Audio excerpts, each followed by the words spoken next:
करवाना का निजाम खड़ा किया गया, और जो साफ शफाफ इलेक्शंस करवाने की तहरीक है, जो जिदोजहद है, वो पाकिस्तान पीपल्स पार्टी लीड करती आ रही है आज से नहीं, 3 नस्लों से।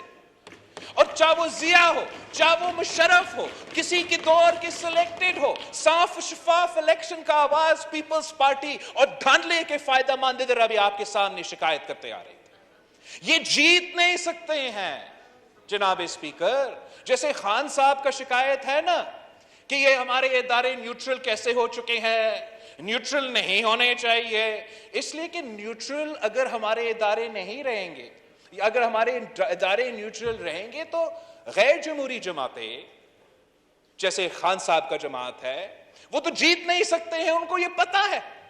इसलिए वो आज जिद्दोजहद कर रहे हैं, एक तहरीक चला रहे हैं कि हमारे इदारे न्यूट्रल नहीं, कॉन्स्टिट्यूशनल नहीं, कंट्रोवर्शियल रोल अदा करें, टाइगर फोर्स बन के काम करें ना। खान साहब की तरह सिंध में भी कुछ ऐसे जमातें हैं, कुछ ऐसे सियासतदान हैं, कुछ ऐसे कठपुतलियां हैं कि जब भी आमिराना दौर आता है तो उनको खड़ा किया जाता है, उनको सामने ले आया जाता है। और अब उनका पूरा सियासत का उम्मीद खान साहब की तरह इस बात पे खड़ा था कि हमारा इदारे न्यूट्रल नहीं, कंट्रोवर्शियल होंगे, हमारा इदारे ए पॉलिटिकल नहीं, सियासी पसंद नापसंद की सियासत खुद करेंगे।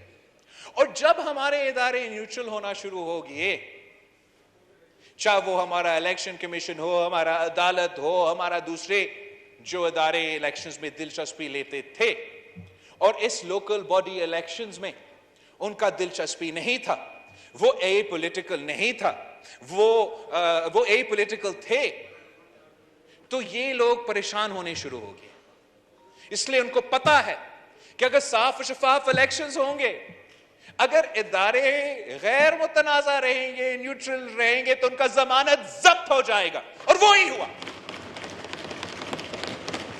उनको मालूम है कि अगर वो आज भी यहां खड़े हैं तो सिर्फ इसलिए कि 2018 के इलेक्शन में धांधली हुआ था और उनको इधर बिठाया गया।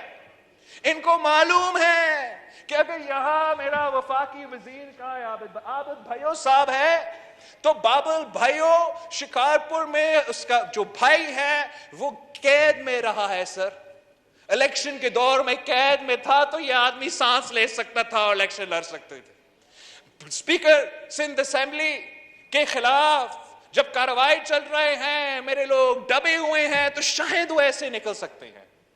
जब साफ शफाफ इलेक्शन होगा, जब हमें भी लेवल प्लेइंग फील्ड मिलेगा, तो उनको भागने का जगह नहीं मिलेगा जनाब स्पीकर।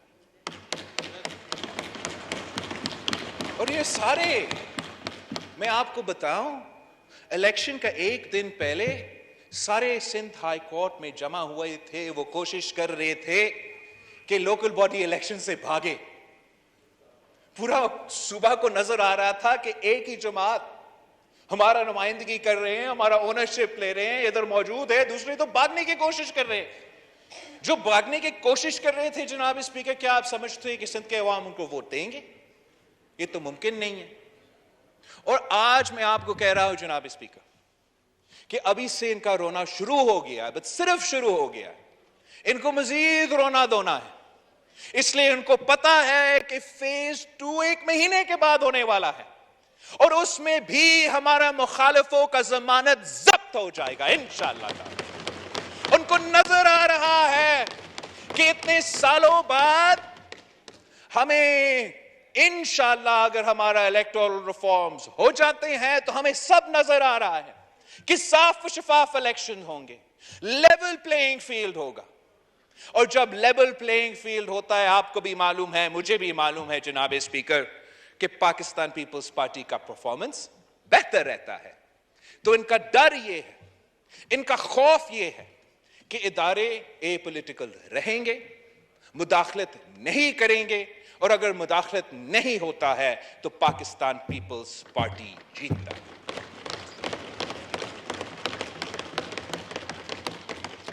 جناب اسپیکر میں تو حیران ہوں اس بات پہ کہ ہم لڑکانہ سے الیکشن جیتتے ہیں تو ہم پہ دھاندلی کے الزامات لگتا ہے. یہ کس قسم کا مذاق ہے؟ یہ کس قسم کا ڈرامہ بازی ہے؟ اگر ہم نے لیول پلینگ فیلڈ کریٹ کرنا ہے، الیکٹورل ریفارمز کروانا ہے، تو جب دھاندلی واقعی ہوتا ہے تو ہم سب کو ادھر کھڑا ہونا چاہیے، اس کو بے نقاب کرنا چاہیے. اگر میرا بندہ دھاندلی میں انوالو ہے، میں خود اس کو پکڑوں گا کہ کیسے پاکستان پیپلز پارٹی کے جیالہ اپنا منشور اپنے قائد کے نظریہ کے خلاف کر سکتے. مگر اگر غلط الزام تلاشی ہم لگائیں گے تو جب دھاندلی واقعی ہوتا ہے تو کوئی آپ کا آواز نہیں سنے گا، کوئی میرا آواز نہیں سنے گا. یہی میں نے آپ کو بتانا تھا. Thank you.